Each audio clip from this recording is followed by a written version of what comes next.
início ao nosso culto. Peço para que você possa estar em um lugar reservado, onde você pode realmente adorar ao Senhor e nada venha te atrapalhar. Porque o Senhor vai falar contigo hoje. Amém? Então vamos orar, vamos chamar a presença de Deus agora, para Ele você estar. Amém? Feche os olhos. Mas, meu querido, neste momento, eu te agradeço, Pai, porque o Senhor tem cuidado de cada um de nós, porque o Senhor não nos deixa. Obrigado, Pai, pelo teu amor que é incondicional. Obrigado, Senhor, porque o Senhor está conosco, porque o Senhor não nos deixa só. Oh, Senhor, tu tens liberdade neste lugar. Espírito Santo, flua neste lugar. Que os teus anjos estão aqui, ao nosso redor, te adorando. Oh, Pai, vai agora, Senhor, na casa de cada uma pessoa que está agora aqui, Pai, assistindo. Que o Senhor venha abraçar cada uma delas, que o Senhor venha tocar. Em nome de Jesus, para que eu sentir a tua presença. Oh, Pai, faz algo novo hoje. Faz algo diferente em nossas vidas. Queremos mais de Ti, Senhor. Enche as nossas vidas. Faz com que cada um venha transbordar da Tua presença, Senhor. Em nome de Jesus, Tu tens liberdade. Reina neste lugar, Senhor. Faz a Tua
lamaçal do pecado. Mas o Senhor diz nessa noite: vinde a mim todos que estão cansados e sobrecarregados, e eu vos aliviarei. Liberdade está neste lugar, porque Jesus está aqui agora, está aí aonde você está, aonde o Espírito do Senhor está.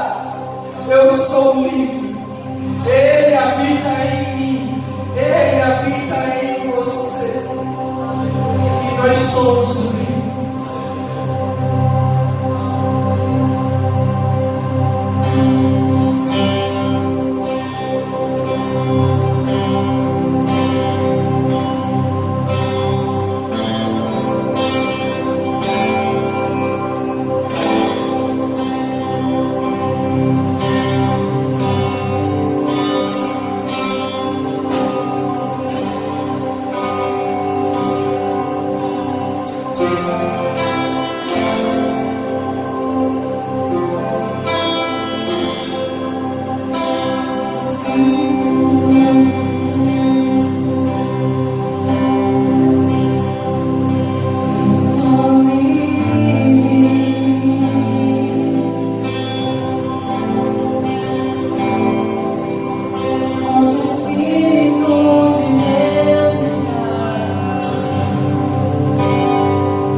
Nos ajuda, Senhor, a fazermos tudo que temos, tudo que o Senhor coloca em nossas mãos, nós fazemos o melhor, da melhor forma possível. E ainda assim é muito pouco comparado ao que Jesus fez por nós.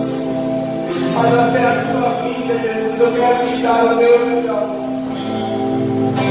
Eu quero te dar o meu melhor, Jesus. Tu és digno, Jesus. Tu és digno, Jesus.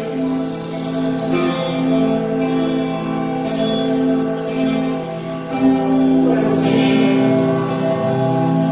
Porque eu quero entrar na sala do trono. Eu quero entrar na tua presença. Em santidade.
de Josué.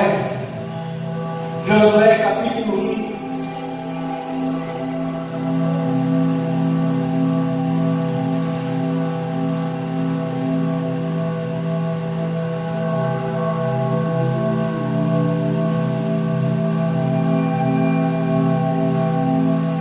Josué capítulo 1, a partir do versículo 7.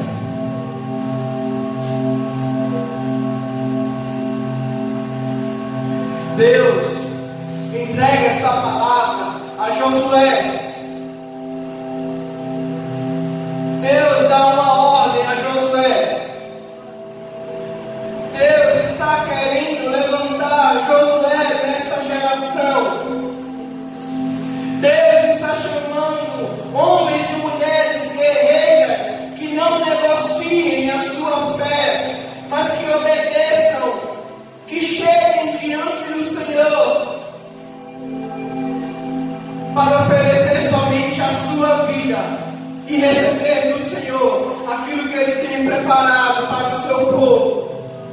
Recebe essa palavra do Senhor que diz assim: somente ser tu forte e muito corajoso, que tu possas observar e agir de acordo com toda a lei que meu servo Moisés ordenou-te.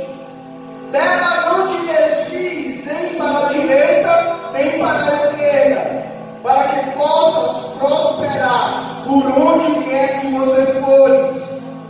Este livro da lei não se apartará de tua boca, mas nela meditarás de dia e noite, a fim de que possas observar e fazer de acordo com tudo o que nele está escrito, porque então farás prosperar o teu caminho e serás bem sucedido. Aleluia, glória ao nome do Senhor.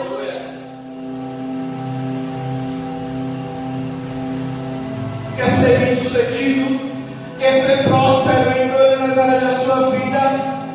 Quer ser cheio da plenitude? Quer ser usado pelo Senhor? Obedece ao Senhor, seja forte, seja corajoso, não aparte da sua vida a lei do Senhor, medita nela de dia e de noite, e serás como árvore plantada junto a ribeiro, e tudo quanto você fizer prosperará, porque o Senhor diz: eu estou contigo. Aleluia, em nome de Jesus. Quero convidar o pastor Charles. Aleluia, glória a Deus. Queridos, nós iremos celebrar agora a nossa ceia. Hoje, aliás, esse final de semana é um final de semana especial, chamado de final de semana santa, e onde celebramos a morte e a ressurreição de Jesus. Então, como nós te orientamos, você está aí com o seu pão e o seu vinho, o seu suco de uva preparado.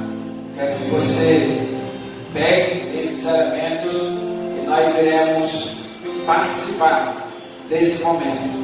Amém? Nesse instante a gente vai orar, a gente vai agradecer pelo que Jesus fez na cruz por cada um de nós.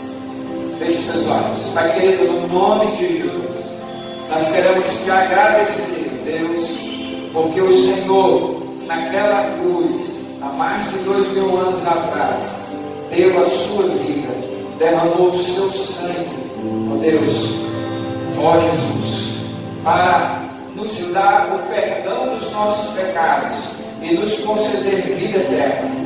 Mas que isso, Deus, tu ressuscitaste ao terceiro dia, e hoje, Deus, comemoramos este sacrifício, esta morte, esta ressurreição, como forma de celebrar e te agradecer, te louvar e te adorar pelo que o Senhor fez.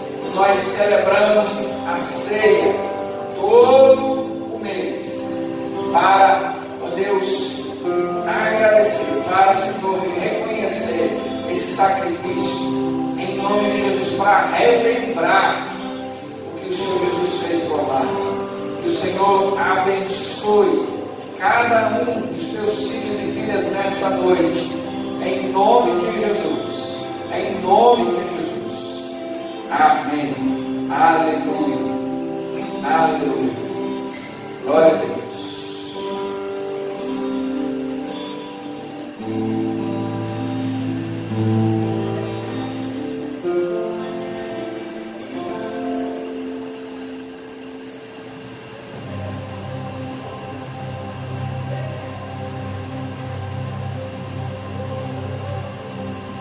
O vinho, ele representa, ele simboliza o sangue de Jesus derramado na cruz do Calvário. Ele representa o sangue remidor, o sangue que lava os pecados da humanidade.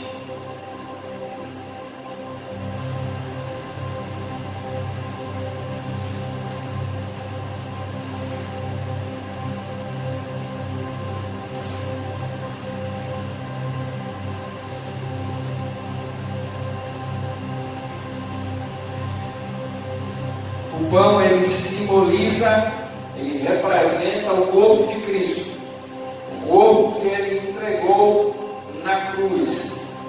Simboliza também que este corpo é o pão vivo que desceu do céu. Aleluia. Jesus veio dos céus, se tornou homem, se tornou carne, se tornou o pão do mundo, para que eu e você pudéssemos encontrar a salvação e a vida eterna. Em celebração àquilo que Ele fez, comamos do pão e bebamos do cálice.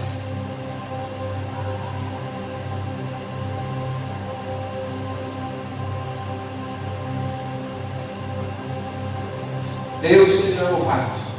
Aleluia. Vamos adorar ainda com uma música.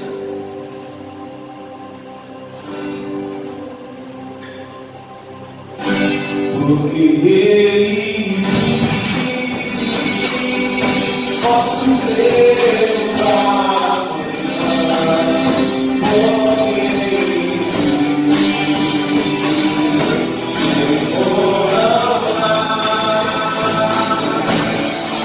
eu nem sei, a minha vida está nas mãos de Deus, Ele está. Deus é seu vida.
Graça e paz, igreja amada do Senhor e desse pastor, aleluia.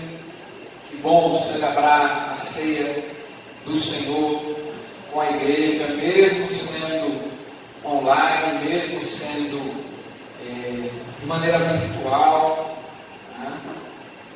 Lembrando, relembrando ou celebrando Jesus, aquilo que Ele fez por cada um de nós. Amém?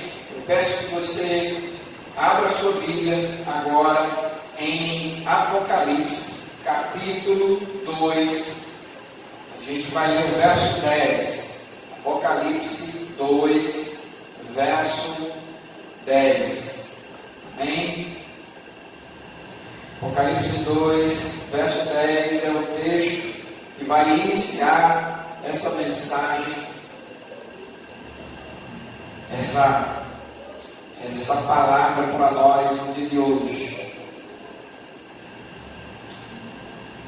Se você abriu, diz assim o texto: não tenha medo do que você está prestes a sofrer.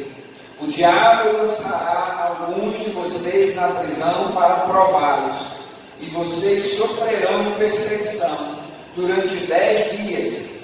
Seja fiel até a morte, e eu lhe darei a coroa da vida. Eu quero enfatizar esse final para nós.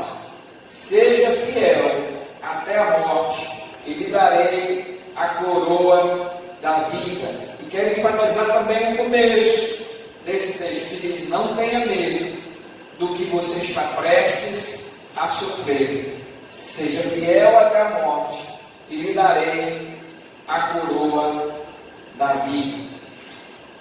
Essa crise, ela vai passar, meu irmão, minha irmã, ela vai passar. A pandemia e as suas consequências irão se findar. Irão se findar. Tudo passa. Tudo passa. A única coisa que não passa é a palavra de Deus. É a palavra de Deus. Como a gente vê lá em 1 Pedro, capítulo 1, verso 25. É a palavra de Deus, é a única coisa que não passa. Todo o resto passa. A grande pergunta é: e depois de tudo? E depois de tudo? Ou mais especificamente, quando tudo passar, que tipo de crente sairá disso tudo? Que espécie de igreja será encontrada quando retornar aos seus templos? Quem será a nova IABNG depois de tudo isso? Sim, meu irmão, nova. Nova porque nós não podemos e não devemos ser iguais da IABNG antes dessa crise. Não podemos e não devemos ser a mesma igreja que éramos antes de tudo o que está acontecendo. Falando de maneira geral, há previsões, tanto positivas quanto negativas, por parte de pastores e líderes mundiais a respeito da igreja do Senhor. Uns prevêem uma igreja mais forte, uma igreja mais santa, mais comprometida com a intimidade com Deus, com a adoração e com as boas obras de justiça.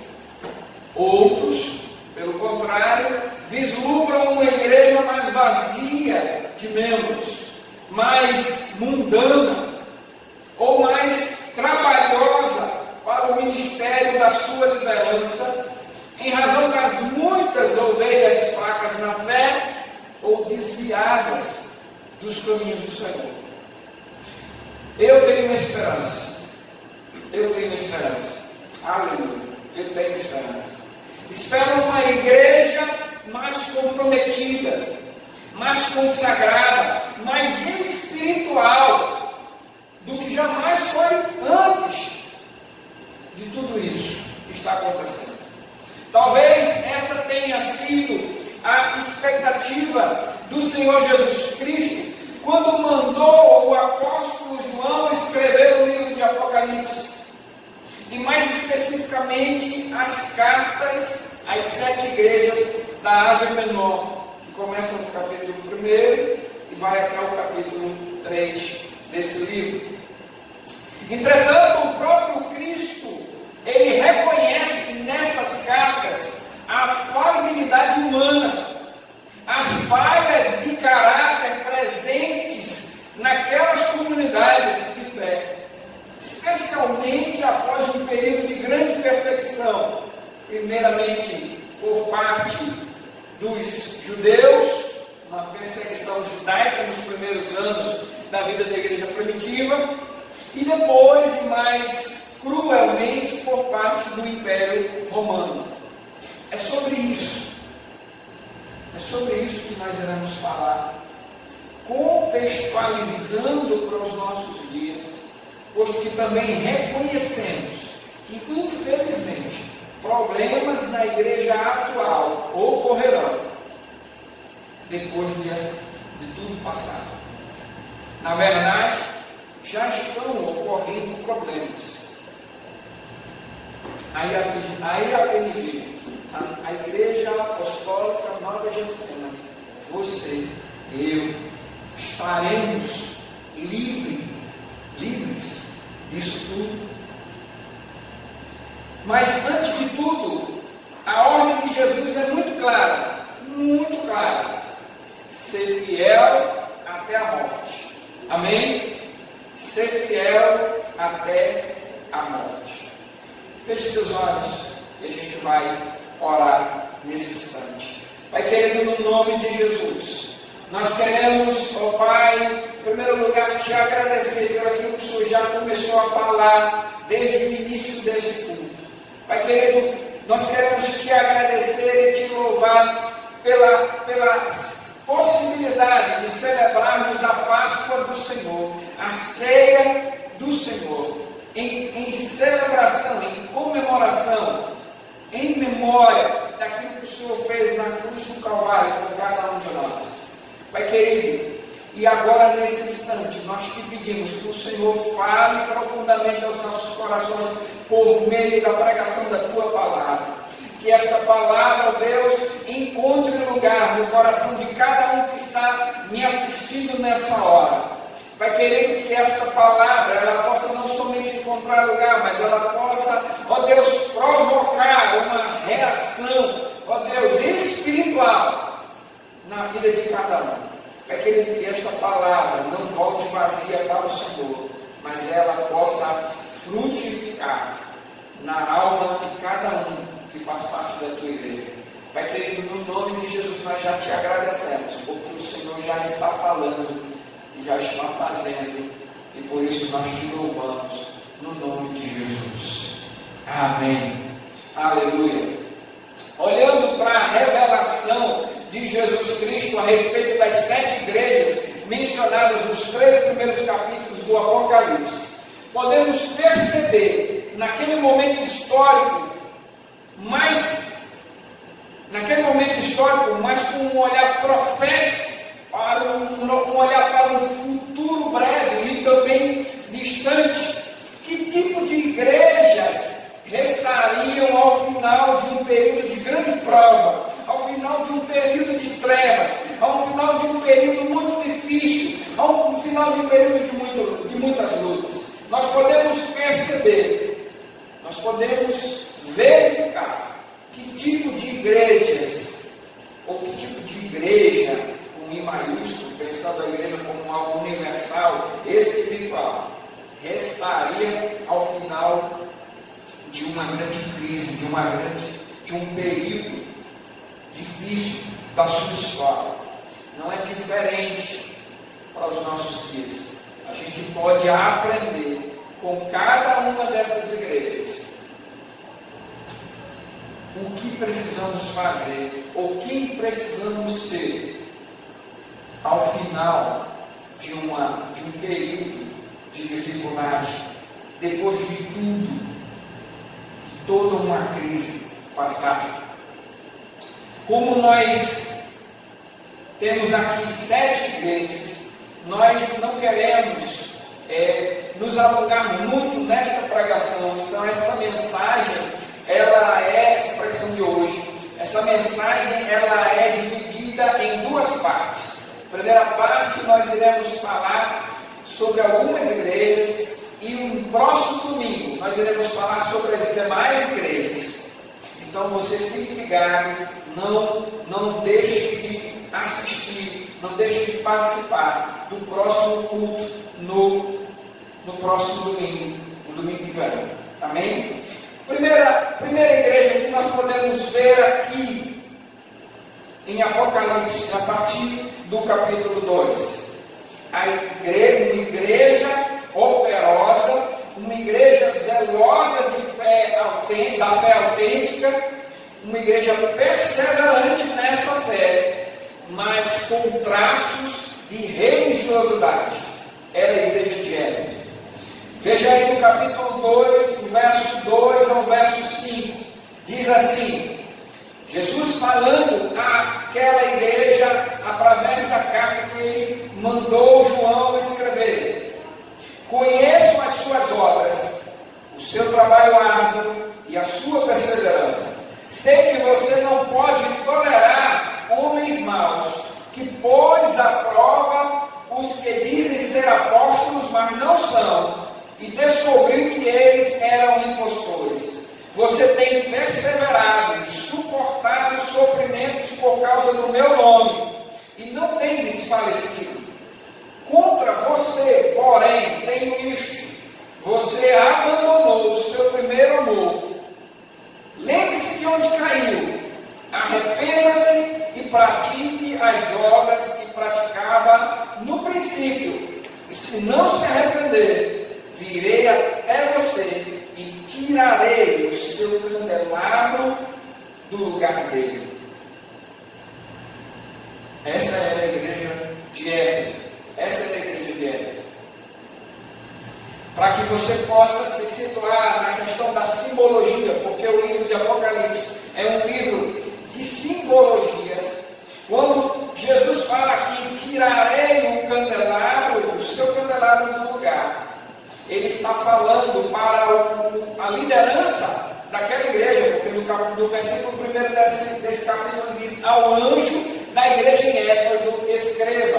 Ele está falando para a liderança, para possivelmente um pastor, ou os pastores daquela igreja, os líderes daquela igreja. Ele está falando.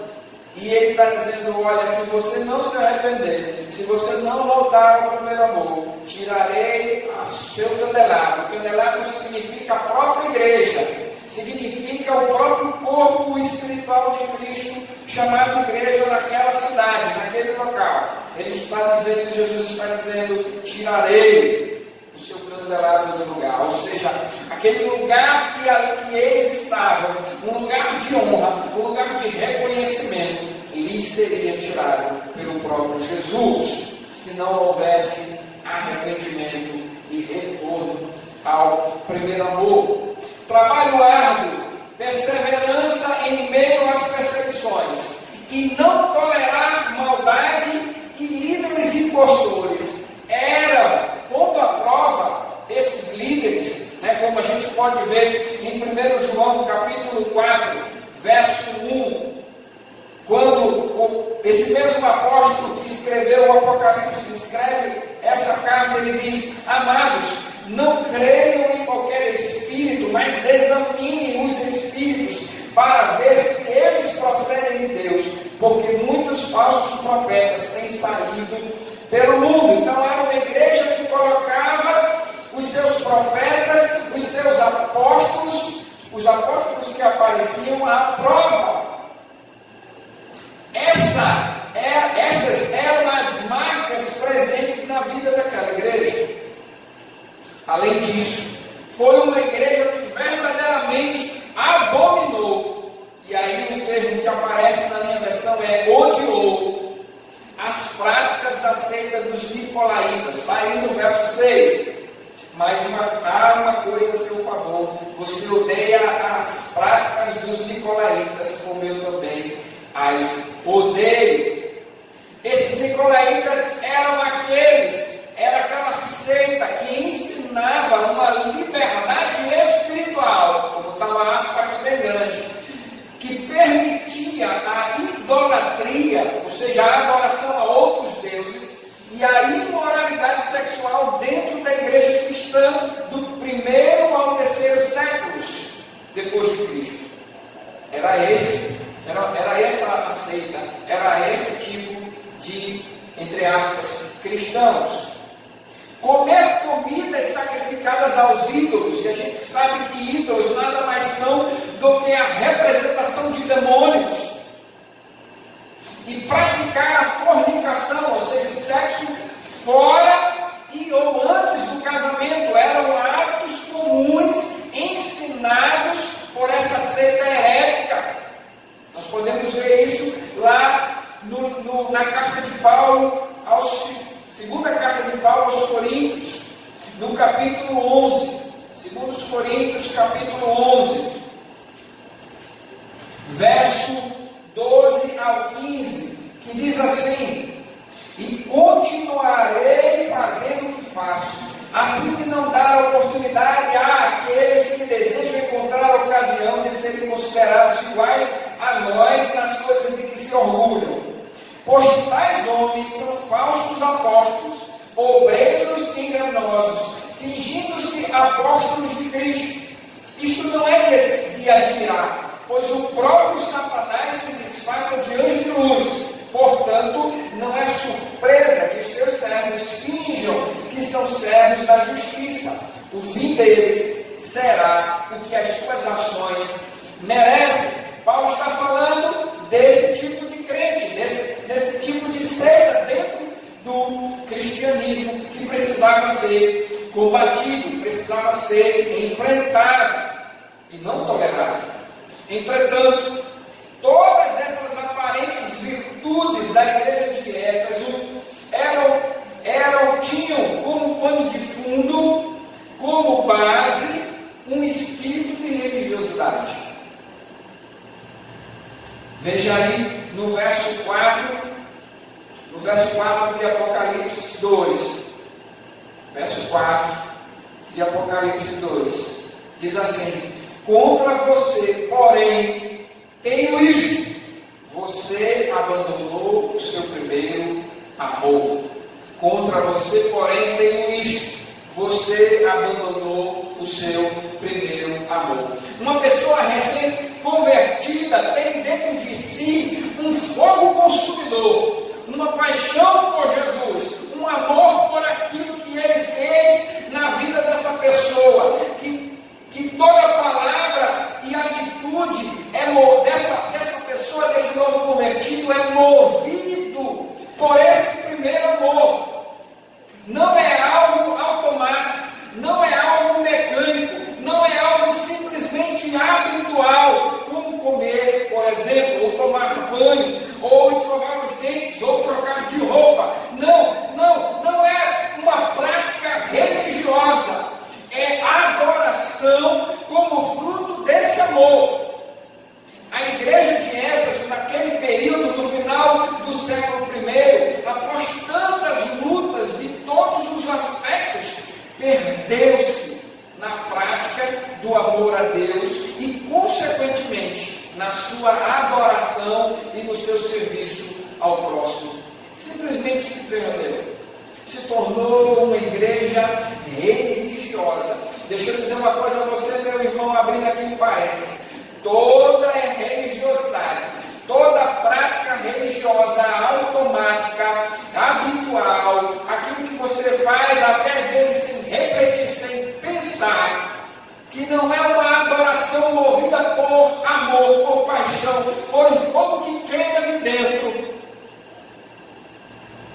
é uma influência das trevas, de um demônio, que nós iremos falar sobre ele em uma outra oportunidade, talvez num culto de cura e libertação.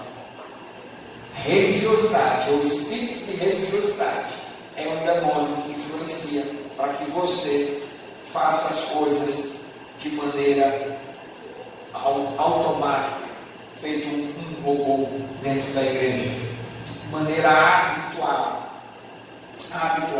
E Jesus, e Deus não quer uma adoração automática, não deseja uma adoração habitual. Deus deseja que o seu coração se mova em amor por ele, se derrame em paixão por ele, e assim frutifique em uma adoração contagiante. Qual foi a ordem de Jesus para aquela igreja? Quando reconheceu, quando apontou essa falha de caráter. Porque é uma falha de caráter. É uma falha na espiritualidade também. E ele falou, e ele deu uma ordem antes que fosse tarde. Antes que fosse tarde e que consequências negativas viessem em resposta a esse comportamento. Qual foi essa ordem?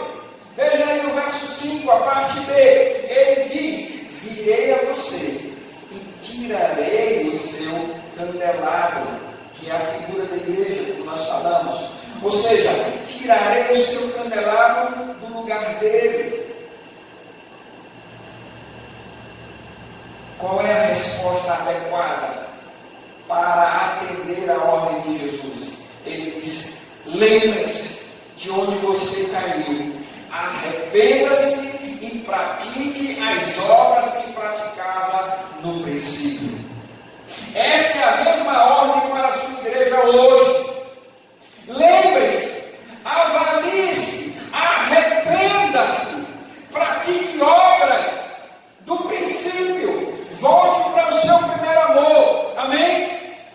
Não seja religioso, seja um adorador, pois são a estes que o Pai procura, como diz lá também o apóstolo João, no seu Evangelho, no capítulo 4, verso 23. Deus procura verdadeiros adoradores que o adorem em espírito, que o Pai procura.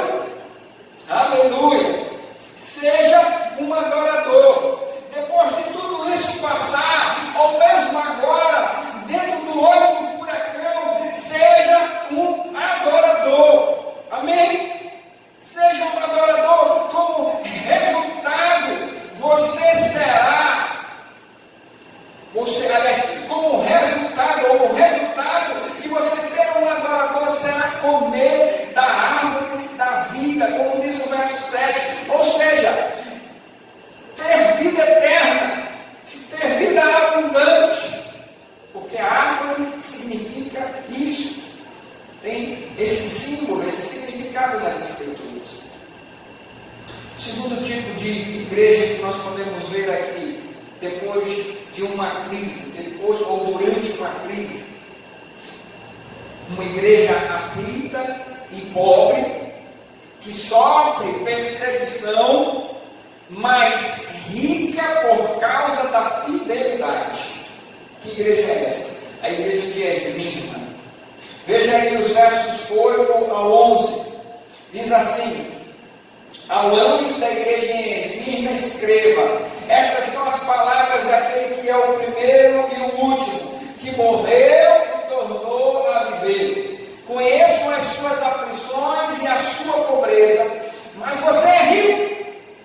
Conheço a blasfêmia dos que se dizem judeus, mas não são, sendo antes sinagoga de Satanás. Não tenha medo do que você está prestes a sofrer. O diabo lançará alguns de vocês na prisão para prová-los, e vocês sofrerão perseguição durante 10 dias. Seja fiel até a morte, e lhe darei a coroa da vida. Aquele que tem ouvidos para ouvir, ouça o que o Espírito diz às igrejas. O vencedor, de modo algum, sofrerá a segunda morte. Uma igreja aflita, uma igreja pobre, que sofre perseguição por causa da sua fé, mas é rica por causa da sua fidelidade. Essa é a igreja de Esmirna. Nós podemos ver algumas expressões que identificam essa igreja. Diz aí: conheça as suas aflições e a sua pobreza. Conheço a blasfêmia dos que se dizem judeus, mas não são, sendo antes sinagoga de Satanás. Não tenha medo do que você está prestes a sofrer. O diabo lançará alguns de vocês na prisão para prová-los e vocês sofrerão perseguição durante 10 dias. São afirmações que revelam o status quo, a situação de vida daquela igreja. Aflição, pobreza, perseguição, prisão. São consideradas na mentalidade humana como coisas negativas, como um castigo até. Entretanto, no arcabouço de crenças cristãs, essas situações são consideradas como provas permitidas por Deus para aferir a fé e até lapidar o caráter cristão. No caso da igreja de Esmirna, a intenção de Jesus era perceber o quanto ela se manteria fiel. Aí o verso 10, a parte C, o quanto ela seria fiel. Portanto, a ordem de Jesus foi: seja fiel. Foi uma ordem, mas também um teste. Apocalipse 3, verso 10, falando em teste, você pode ver o seguinte, nós podemos ler o seguinte: visto que você guardou a minha palavra de exortação, a perseverança, eu também o guardarei da hora da provação que está para vir sobre todo mundo, para pôr à prova os que habitam na terra. Deus faz prova, Deus faz teste. Deus é um grande mestre que aplica um teste, uma prova. Caso aprovada essa igreja, o prêmio, a recompensa seria a coroa da vida, uma referência clara à vitória de um atleta em uma competição esportiva nos Jogos Olímpicos daquela época. Coroa era o prêmio que um atleta conseguia alcançar, conseguia receber quando era vitorioso numa competição. Jesus está dizendo para aquela igreja: olha, seja fiel, você vai ser vencedor e você vai receber o seu prêmio. Aleluia! Diante dessas mesmas situações nos dias de hoje, porque existem ou vão existir situações como essa de aflição, de pobreza, de perseguição, até de prisão, mesmo aqui no Brasil, pode aguardar. O que Deus espera de nós, os seus filhos, a sua igreja, é uma fidelidade incontestável. Seja fiel, é a ordem. Está aflito? Perdeu tudo? Está sendo perseguido por causa da sua fé? Está ou será preso por amor a Cristo? Especialmente se você escolher ser um missionário em outro país, talvez um país de grande perseguição aos cristãos. A palavra de ordem é: mantenha-se fiel, mesmo diante da morte. Mantenha-se fiel. Aleluia. Tiago capítulo 2. Tiago capítulo 2. No verso 5. Nós podemos ler o seguinte: ouçam, meus amados irmãos, não escolheu Deus os que são pobres aos olhos do mundo para serem ricos em fé e herdarem o reino que Ele prometeu aos que o amam? Deus está dizendo para nós hoje: olha, ser pobre, estar aflito, estar sendo perseguido por causa de mim, ser preso por amor a mim, é algo a que você deve se alegrar, se orgulhar, porque por conta disso receberemos o prêmio, receberemos o reino de Deus, a glória dos céus. Aleluia. Quantos, Igreja Apostólica Nova Getsemane, quantos de nós nos manteremos fiéis a Deus depois de tudo isso passar? Quantos retornaremos às atividades normais da igreja, podendo afirmar: eu consegui, eu superei, eu cheguei ileso, eu venci? Quantos? Meus irmãos, fidelidade é a única resposta adequada para aquele que antes de nós sofreu todas essas coisas, antes de nós sofreu aflição, antes de nós foi pobre, antes de nós foi perseguido, antes de nós foi preso por causa da sua missão, mas sem pecado.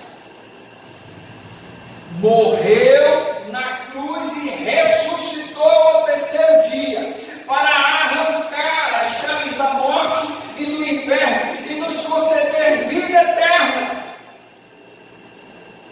Fidelidade, meus irmãos e minhas irmãs, é fruto do amor e do temor a Deus, em reconhecimento ao que Ele fez. Celebramos aqui na ceia do Senhor o que Ele fez por mim e por você.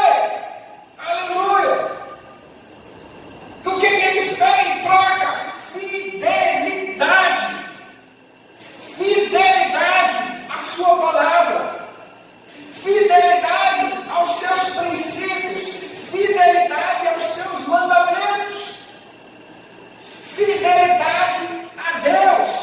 Fidelidade à sua esposa. Fidelidade ao seu marido. Fidelidade aos seus filhos, à sua família. Fidelidade à sua igreja, aos seus líderes.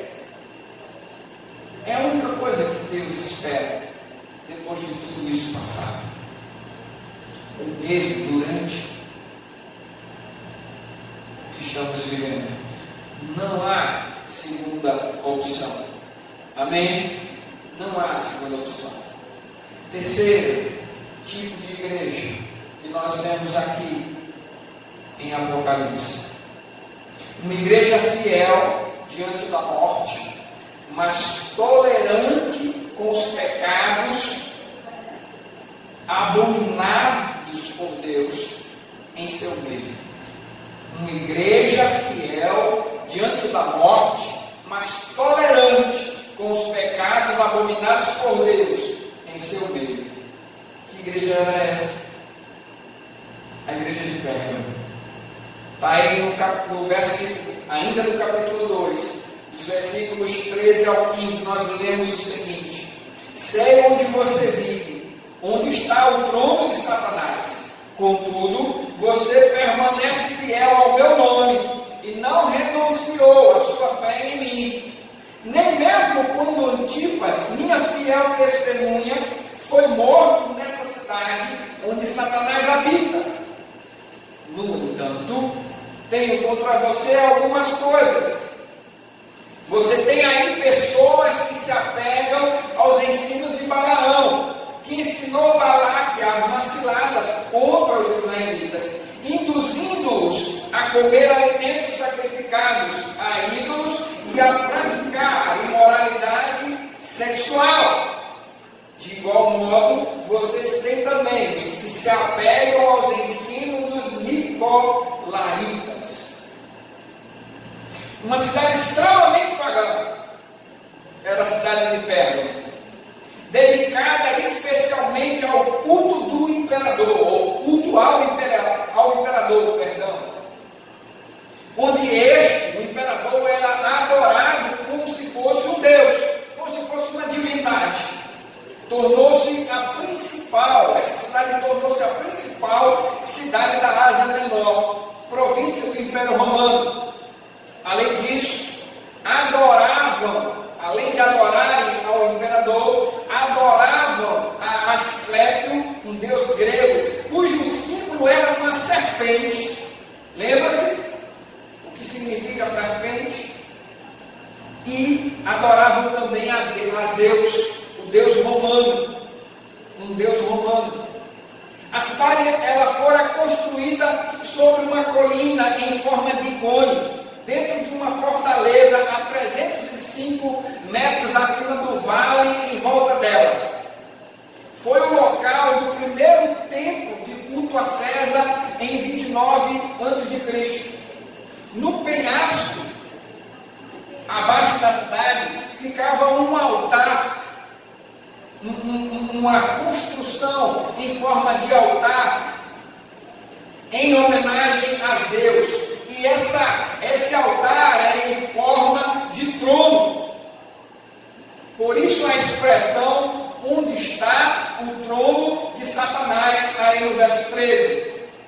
Havia uma obsessão doentia do povo de Pérgamo por seus deuses.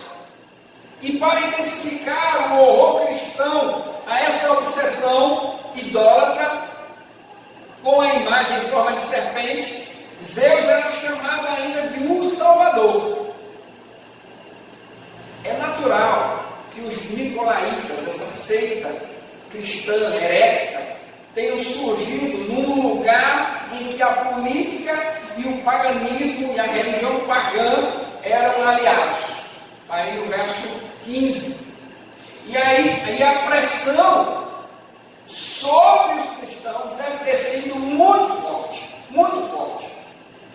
Deve ter sido por isso que Jesus acusou de tolerância com a idolatria, acusou aquela igreja de tolerância com a idolatria, com a imoralidade sexual, com a prática de armar ciladas, ou seja, de fazer joguetes, de induzir ao erro, própria dos ensinos de Balaão. Aí no verso 14, diz assim: no entanto, tenho contra você algumas coisas. Você tem aí pessoas que se apegam aos ensinos de Balaão, que ensinou Balaque a armar ciladas contra os israelitas, induzindo-os a comer alimentos sacrificados a ídolos e a praticar imoralidade sexual.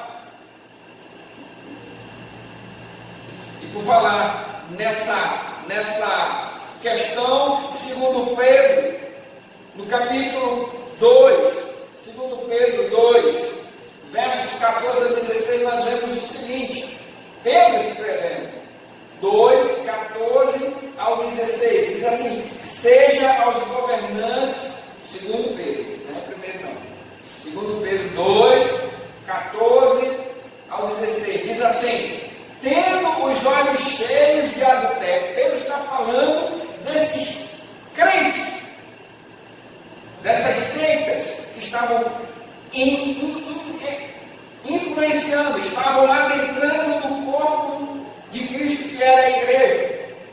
Tendo os olhos cheios de adultério, nunca param de pecar, iludem os instáveis e têm o coração exercitado na ganância. Malditos! Eles abandonaram o caminho reto e se desviaram, seguindo o caminho de Balaão, filho de Beor, que amou o salário da injustiça, mas em sua transgressão foi repreendido por uma jumenta, um animal mudo, que falou com voz humana e refreou a insensatez do profeta, conforme a gente vê a sua história lá em Números, no capítulo 22, do verso 4 ao verso 30. Esse povo estava no seio da igreja. Haviam crentes mundanos entre eles e nada se fazia a esse respeito. Lembra-se do que Paulo reclamou, do que Paulo exortou lá aos Coríntios, no capítulo 5, 1 Coríntios, no capítulo 5, eles estavam tolerando dentro da igreja uma pessoa que estava em adultério, traindo o próprio pai com a madrasta. Estava vendo isso na igreja de Pérgamo. Tolerância com crentes mundanos. E aí a convocação do Cristo não poderia ser outra. Portanto, arrependam-se. Mude de comportamento, em outras palavras, diante do pecado e dos pecadores contumazes.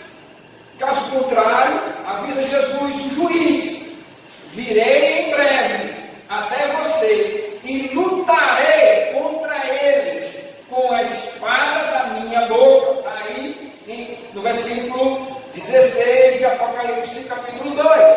Meus irmãos, quem quer ser encontrado ou se encontrar lutando contra Deus? Quem quer?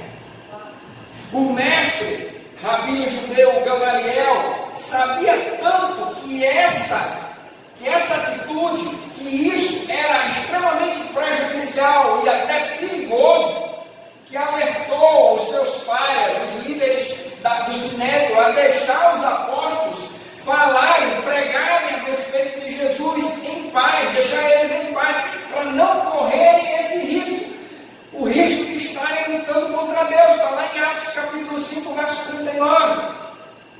Portanto, queridos e queridas, as exigências do Senhor Jesus Cristo para aquela igreja extrapolou os limites da fidelidade na adoração. Extrapolou, não era suficiente ser fiel na adoração. Tinha que também ter zelo pela sua própria santidade. A igreja do Senhor, a noiva de Cristo, tem que ser imaculada. Ou seja, tem que ser uma noiva sem mancha, sem ruga, como diz em Efésios capítulo 5, verso 25 ao 27.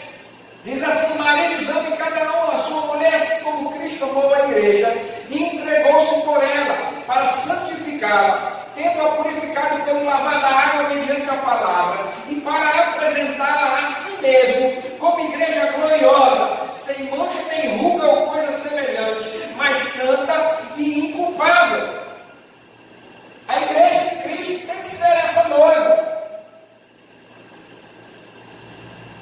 Tem que ser uma igreja gloriosa.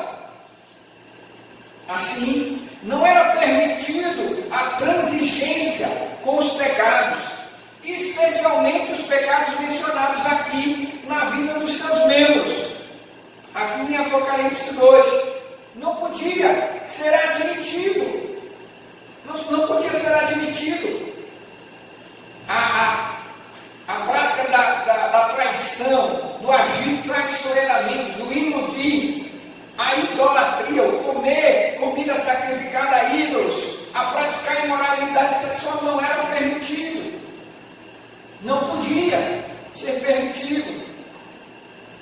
Hoje, meus irmãos, há crentes que, se forem confrontados em seus pecados, se forem exortados, se forem chamados à atenção, terem as suas orelhas puxadas por não quererem abandonar os seus pecados de estimação, como nós pregamos muitas e muitas vezes, logo deixam de frequentar os cultos e as atividades da sua igreja. Logo abandonam a fé ou se tornam crentes macacos, ou seja, pulando de galho em galho, de igreja em igreja, buscando aprovação ou vista grossa para o seu comportamento mundano. Queridos, depois de tudo, infelizmente, teremos muitos caráteres provados e reprovados. Muitos, infelizmente, serão provados e reprovados. Alguns sucumbirão à força de seus próprios pecados e do mundanismo em sua vida e abandonarão a sua fé, caso não sejam os seus atos tolerados ou aceitos. Abandonarão, infelizmente. Minha oração é que Deus nos livre a nossa igreja, livre a igreja do Senhor nessa cidade, nesse estado, nesse país, desse terrível e triste resultado após a sua prova da nossa fé. Aos crentes de Pérgamo, fiéis, que venceram a si mesmos, que venceram a sua natureza carnal corrompida pelo pecado, cujos líderes venceram sua preocupação por perder pessoas, conforme Tiago fala lá no capítulo 1, verso 8 e 4, verso 8 também, que venceram essa preocupação: eu vou perder pessoas dentro da igreja. A esses uma igreja que venceu as influências mundanas. Jesus Cristo prometeu dar o maná escondido. Que maná é esse? Que maná é esse que é falado aqui no verso 17? Que maná é esse? Esse maná é aquilo que João fala no seu Evangelho, no capítulo 6. João capítulo 6, no verso 49 e 50, diz assim: os seus antepassados comeram maná no deserto, mas morreram. Todavia, aqui está o pão que desce do céu, para que não morra quem dele comer. O maná escondido, esse maná é o próprio Jesus na vida do crente, dando vida, concedendo vida, concedendo alimento espiritual. Também prometeu à igreja que vencer as influências mundanas uma pedra branca com um nome escrito nela. Um nome escrito nela. Isaías, capítulo 62. Isaías 62. O verso 2, eu encontro o seguinte: as nações verão a sua justiça, e todos os reis a sua glória. Você será chamado por um novo nome, que a boca do Senhor lhe dará. Aleluia! Esse maná tem a ver com o suprimento eterno, ou para a vida eterna. Quem dele come ou experimenta viverá para sempre. Ou seja, Jesus é essa comida espiritual que, se escolhido e experienciado na vida do crente, levará a uma existência eterna no único lugar que nada falta: o paraíso, o céu, a glória de Deus. Aleluia! Jesus é esse maná. Quanto à pedra branca, na cultura oriental, certos tipos de pedra eram usadas como símbolos de várias coisas.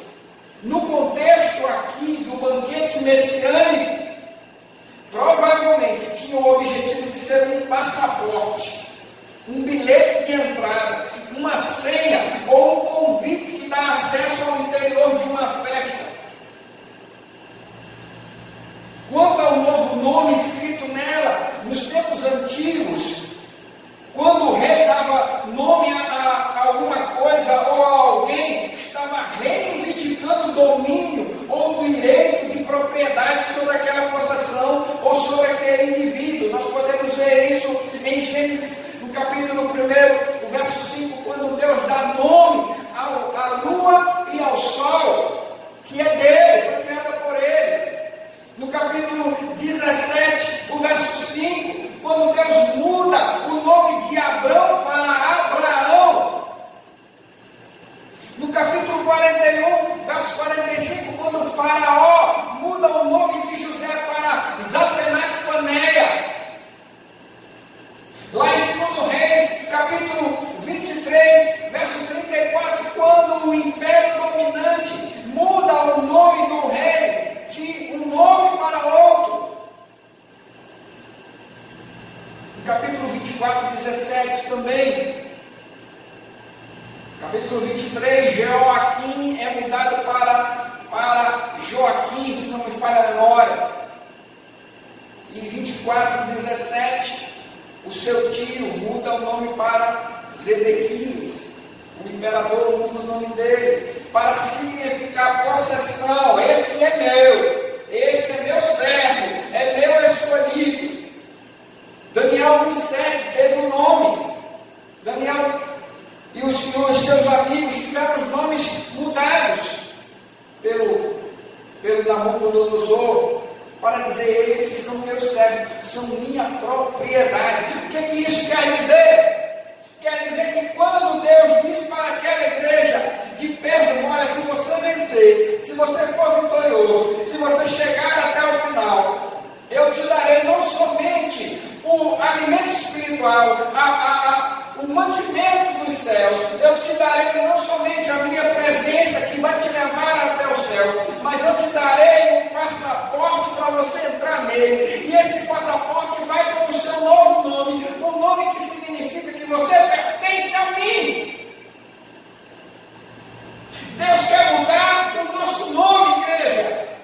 Amém? Deus quer mudar o seu nome. Ou seja, Ele quer a posse, Ele quer a propriedade das nossas vidas em todos os seus aspectos. E aí a grande pergunta é: você está disposto a se submeter? Você está disposto a receber esse nome, esse carinho, esse selo, para dizer que você é propriedade exclusiva de Deus, como diz a sua palavra? Ou você vai preferir o mundo e os seus prazeres? Queridos e queridas, essas igrejas que aqui nós falamos tinham como característica fundamental, como característica comum, a fidelidade, mas tinham falhas de caráter, e que ao passar por perseguições, ao passar por provas, ao passar por tribulações, por dificuldades, o seu caráter iria ser revelado. E Jesus estava dizendo para elas: olha, se cuidem, preste atenção, cuidado, quem você será, ou aliás, quem você é depois de tudo isso. Deus está falando para mim e para você hoje: quem é você, ou quem será você depois de tudo isso passar?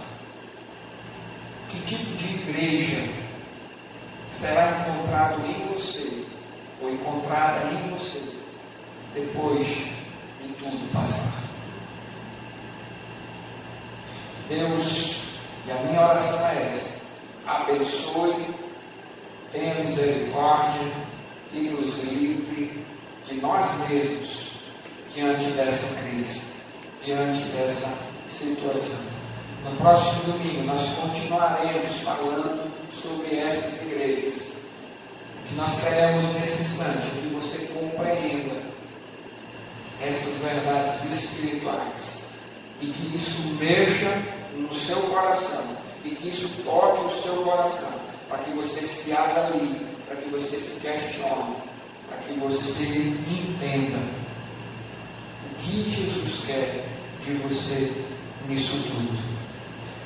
Feche seus olhos, eu vou orar por você. Pai querido, no nome de Jesus, que a Tua palavra agora, ó Deus, faça, ó Deus, um assentamento. Que a Tua palavra agora seja, ó Deus, como que uma construção, um lançar de alicerces na alma, no coração dos Teus filhos e filhas que me assistem. Que esta palavra, ó Deus, ela se funde, ela se firme, ó Deus, na alma e no coração do Teu filho e da Tua filha nessa noite. Pai querido, que essa palavra, ela mexa com, ó Deus, o interior, que ela mexa, Deus, com a percepção do Teu filho e Tua filha nessa noite, para que eles possam se questionar: quem sou eu, ou quem serei eu depois que tudo isso passar? Pai querido, no nome de Jesus, eu te peço misericórdia, eu te peço, Deus, graça para cada um dos Teus filhos e filhas, para que eles possam, ó Deus, chegar do outro lado, para que eles possam ser vitoriosos, para que eles possam provar da árvore da vida, para que eles possam, ó Deus, herdar o trono, para que eles possam, ó Deus, provar do maná, ó Deus, escondido, para que eles possam, ó Deus, receber a pedra branca, para que eles possam, ó Deus, receber um novo nome, para a honra e glória do Senhor e para a bênção de cada um. Pai querido, no nome de Jesus, vai até o Teu filho e a Tua filha e infunde neles fé, confiança, fidelidade, ó Deus, amor, paixão que queima, fogo consumidor, para que eles não se desviem dos Teus caminhos depois que tudo passar. Pai querido, no nome de Jesus, que o Senhor, que é o nosso Deus, nos guarde, nos livre de todo mal. Essa é a minha oração, é a minha palavra de intercessão na vida da tua igreja. Ó Pai, e já te agradeço porque o Senhor já está operando, ó Deus, desde o início, no nome poderoso de Jesus. Amém. Aleluia. Que o amor de Deus, a graça salvadora de Jesus Cristo e as consolações do Espírito Santo de Deus seja com você, com todo o povo de Deus espalhado na face da terra, hoje e para sempre. Amém. Não perca o culto de quarta-feira, não perca as lives que estão sendo feitas das redes de células, não perca o próximo domingo e a continuação dessa palavra. Deus te abençoe. Abraço virtual para cada um. Deus os ama em nome de Jesus. Amém.